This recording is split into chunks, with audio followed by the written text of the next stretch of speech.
ijambo ry'umunsi. Irinde ibikuzitira byose. Yatuzamuranye nawe kugira ngo no mu myaka iri imbere tuzabashe kubona ubukire, urugendo ndetse n'ubutunzi ntagereranywa byayo. Kugira ngo usobanukirwe neza ibi, soma mu Efeso igice cya 2 uhereye ku murongo wa 6 kugeza ku wa 7. Rimwe na rimwe dutekereza nabi cyane rwose. Dusa n'abafunga cyangwa se abagena ibyo dushoboye, tukumva yuko biri hasi cyane. Nyamara ariko iyo Imana ikurebye ibona ko byose ubishoboye kandi ko ushoboye ibintu byinshi cyane mu buzima bwawe. Imana ibasha kubona imbaraga zawe nawe ubwawe udasanzwe uzi. Urukundo n'impuhwe byayo kuri twebwe bituma ubasha kubicyura icyo none. Gusa mbere na mbere wowe ugomba gufungura umutima wawe, ubundi ukivanaho buri kimwe cyose mu buzima cyabangamiraga ubuzima bwawe. Mu gihe cyose turi gukeka, mu gihe cyose tutari kwizera ndetse nta n'imbabazi dufite muri twebwe, tuba dufunga umuryango w'Imana mu buzima bwacu.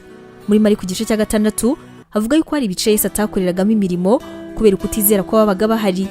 Ibi ngibi rero bikabikora kimwe no mu minsi y'ubu ngubu. Mu gihe wizeye araza ndetse no mu gihe utizeye ni wowe urimo gufunga inzira z'Imana kuri wowe.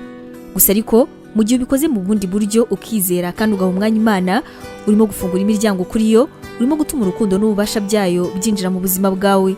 Urimo gutuma Imana ituma ibyo ufite muri wowe byiyongera cyane. Hitamo muri aka kanya rero kwakira ndetse no kwizera Imana, ureke ibintu byose uzi ko bisa n'ibifunga Imana mu buzima bwawe. Reba gutsinda ndetse n'imirimo myiza y'Imana mu gihe cyose wayizeye. Imana iguha umugisha.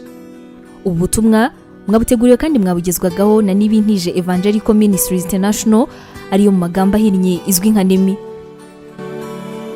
Tangirana umunsi wawe n'ibyishimo watewe n'ijambo ry'Imana, ukora subscribe hano kuri NEMI TV. Biroroshye cyane, ni ugukanda kuri ako kantu k'umutuku ubona, ubundi ikintu cyose dushyizeho ukaba wa mbere kukireba. Ntugacikwe n'ijambo ry'Imana tukugezaho umunsi ku munsi. Komeza ubane natwe.